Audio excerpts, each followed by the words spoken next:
This is lesson 341, the Roman legacy. What are some Roman legacies that we get from Rome?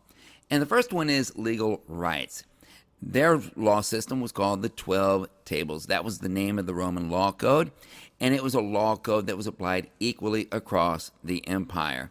Cool thing about being judged in a trial under the 12 Tables is that the standard under which you're judged is the rule of law.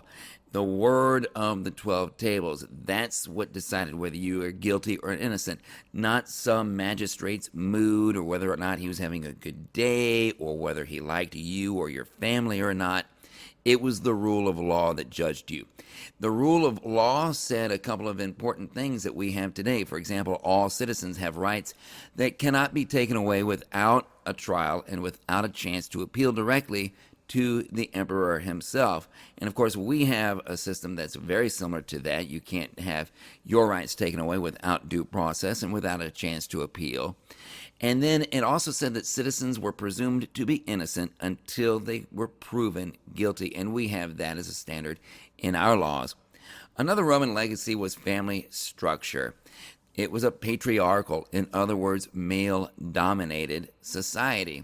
Now, women in Rome had more rights than they had had in Athens. They had property rights, wills. They also had more acceptance in public. However, they were still restricted. Keep this in mind. The rights of women vary from culture to culture, and we'll see that as we study different cultures. In Rome, women could possess property and make wills. They could not be elected to public office. They could not marry without the consent of their parents. And they could not go outside their husband's authority. So, for example, if they wanted to have a business and their husband said no, then the answer was no. Rome as a slave society. Rome made extensive use of slaves. We know that already. Slaves became crucial to work on farms and on construction projects. Slaves were usually conquered enemies that were taken back to Rome. Spartacus was a slave who led a massive slave revolt that gave Roman authorities fits for years. And here are some YouTube links that you can look up to see the life of Spartacus, probably the most famous slave in the history of slavery. The continuation of Greek ideas was another Roman legacy. Let's go back to the Greeks for a minute. The Greeks, as we remember, had been traders by necessity. The Greeks had had easy access to water, and they did not have enough fertile soil at home. So the Greeks got a lot of things from those ancient river civilizations of Mesopotamia and Egypt, such as law code, writing, sailboat. However, there were some things that the Greeks did not get from Mesopotamia or Egypt or any of the other river valley civilizations or any of their descendants like the Phoenicians. For example, democracy. The Athenians came up with that themselves. Philosophers and historians, especially Socrates and Plato and Aristotle. And literature, especially the Iliad and the Odyssey by Homer. The Greeks, as we know, were responsible for Hellenism, the spread of Greek culture, Greek knowledge, Greek learning throughout Egypt and Persia and, of course, Greece. And that was Alexander the Great's legacy. Well, the Romans copied Greek science and Greek philosophy, Greek art, Greek language, Greek athletics, and Greek architecture. And because of the Romans, Greek ideas continued to spread throughout Europe and the Middle East. As a literature example, Virgil's The Aeneid was a lot like Homer's The Odyssey. In fact, you could even say it was a sequel to the Odyssey. So what is this? Where is it? Why do we care? Well, this is the Parthenon, and here is a picture of what it probably looked like when it was newer. And it's important to us because the Parthenon is a prime example of Greek architecture, which the Romans copied. Rectangular temples with columns, buildings in fixed arrangements, and public spaces. Today, we see this influence everywhere. and it influenced Roman architecture. So Rome adopted its style from Greece for its temples.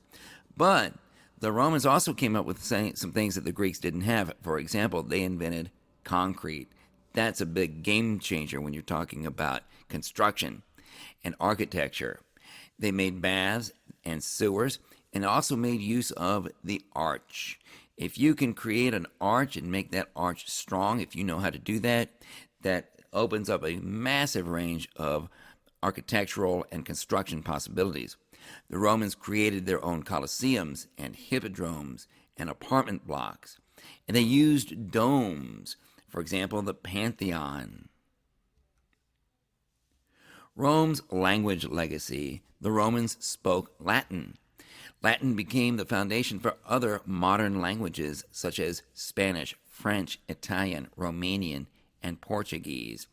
But the Romans also had a deep love of the Greek language.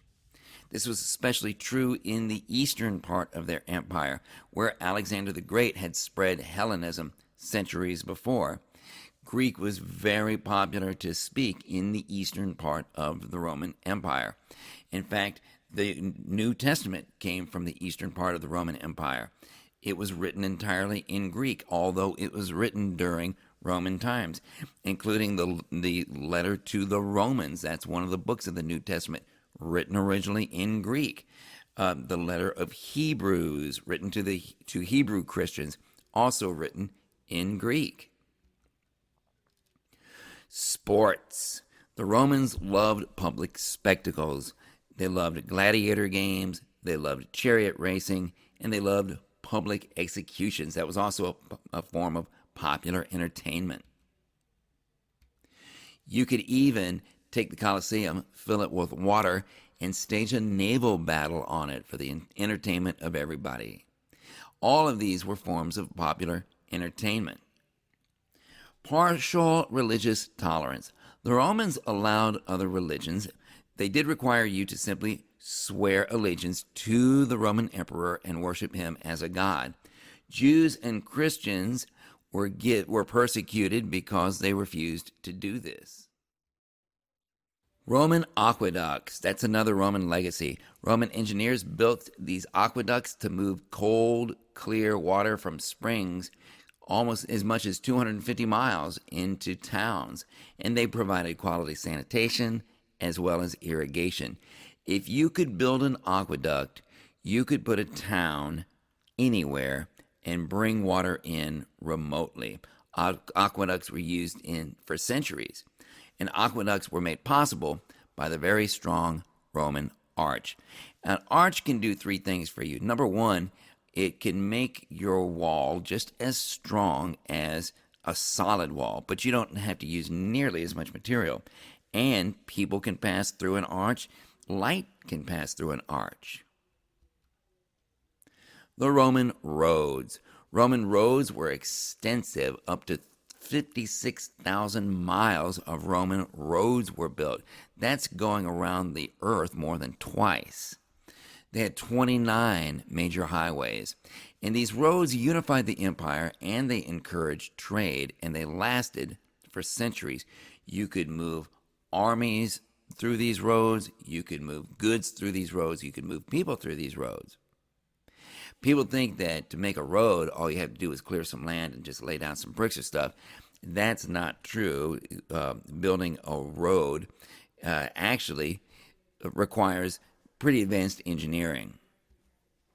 So at first, these roads were made in order to move troops around quickly, and Roman troops could move as much as 30 miles in a day. But they came to serve many other purposes: people and trade. The Roman calendar. The Romans began using a new solar calendar that was borrowed heavily from the Egyptian calendar. It had been improved by scholars in Alexandria. This new calendar was called the Julian calendar, named after Julius Caesar. It had 365 days and one extra day every fourth year. So it was very similar to ours. July was named after Julius Caesar because it included his birthday. And we still use a calendar quite similar to this one to this very day, although we've tweaked it quite a bit to make it even more accurate. 2 months on the Julian calendar are named after famous Romans. One is July. What is the other month? And whom is it named after?